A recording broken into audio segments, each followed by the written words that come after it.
Ten Brink, a convicted felon with a long criminal history, got out of the Jeep with a handgun while Colton and William Fears shouted, "I'm going to expletive kill you," according to police records. As Ten Brink stood in front of the protesters with a gun, the Fears brothers shouted, "Kill them and shoot them."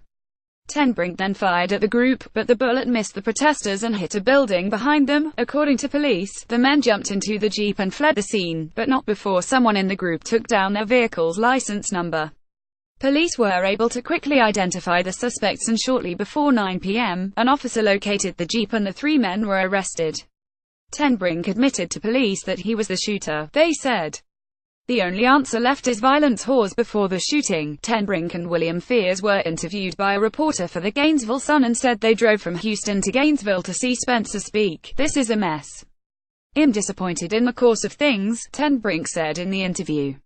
"It appears that the only answer left is violence, and nobody wants that." William Fears told The Sun that supporters of the alt-right movement were pushing back against supporters of the left. "It's always been socially acceptable to punch a Nazi, to attack people if they have right-wing political leanings," Fears said. "Us coming in and saying we're taking over your town, we're starting to push back, we're starting to want to intimidate back. We want to show our teeth a little bit because, you know, we're not to be taken lightly. We don't want violence, we don't want harm. But at the end of the day, we're not opposed to defending ourselves."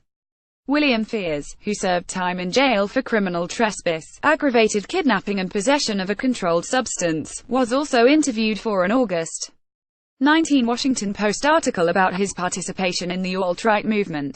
He went to see Spencer speak at Texas A&M in December and then traveled to Virginia to participate in the Charlottesville rally after first being introduced to white nationalism in jail. He said, "I don't think any race experiences racism in the modern world the way that white people do in a jail," he said in the interview. "In jail, whites come last." He told the Post that he planned to attend Black Lives Matter events in the future to protest. "I would like there not to be more violence. But it might be inevitable, so let's get this out of the way," he said. "If there is going to be a violent race war, maybe we should do it, maybe we should escalate it." Gainesville police said they were glad Thursday's potentially dangerous situation was quickly averted by the arrest. "I am amazed that immediately after being shot at, a victim had the forethought to get the vehicle's license number," said Ben Tobias, a spokesman for the Gainesville Police Department. That key piece of information allowed officials from every level of multiple agencies to quickly identify and arrest these persons. "This was an amazing team effort by everyone involved." All three men were charged with attempted homicide and are being held in the Alachua County Jail. Ten Brink's bail was set at $3 million and bail for the Fears brothers was set at $1 million each.